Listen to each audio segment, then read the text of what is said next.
Alors, bienvenue dans cette vidéo. Ici, je dresse en fait succinctement les trucs pour utiliser les huiles essentielles en cuisine, simplement. Alors d'abord, je te dirais, premier truc, verse dans une cuillère un peu d'huile végétale, comme ceci, pour y mettre par la suite une goutte d'huile essentielle. Comme ça va te faire diluer l'huile essentielle que tu vas pouvoir mélanger avec un cure-dent et la mettre vraiment dans tes recettes pour éviter vraiment les dégâts et de mettre trop d'huile essentielle dans tes recettes et les gâcher.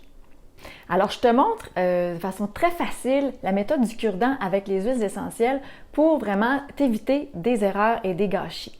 Donc, comment ça fonctionne? C'est très, très simple. Avec ta bouteille d'huile essentielle, tu te dotes en fait d'un cure-dent que tu entres dans l'orifice de la bouteille, tu t'assures de l'humecter et de vraiment toucher le liquide et tu le retires. Ça fait, tu vraiment insère le cure-dent dans tes recettes pour humecter tes recettes et qu'elles soient assaisonnées.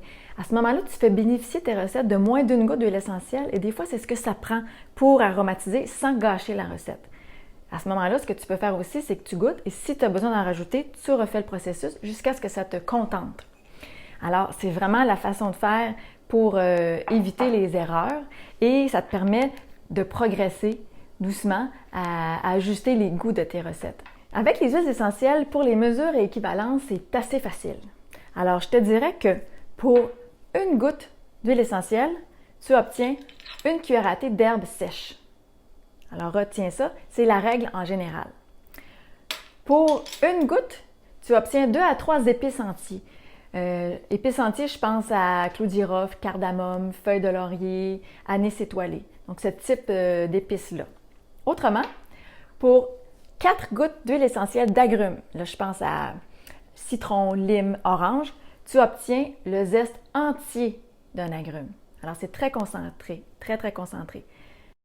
Alors un autre truc pour toi, avec une bouteille doseur comme ça, avec un compte-gouttes, tu pourrais ajouter de l'huile végétale, neutre, huile d'olive ou huile de tournesol, ajouter quelques gouttes d'huile essentielle, faire des compositions sucrées, salées, y aller avec ton imagination, refermer le tout et avoir vraiment ton mix pour pouvoir saupoudrer, insérer dans tes recettes sans risquer aussi de faire des dégâts.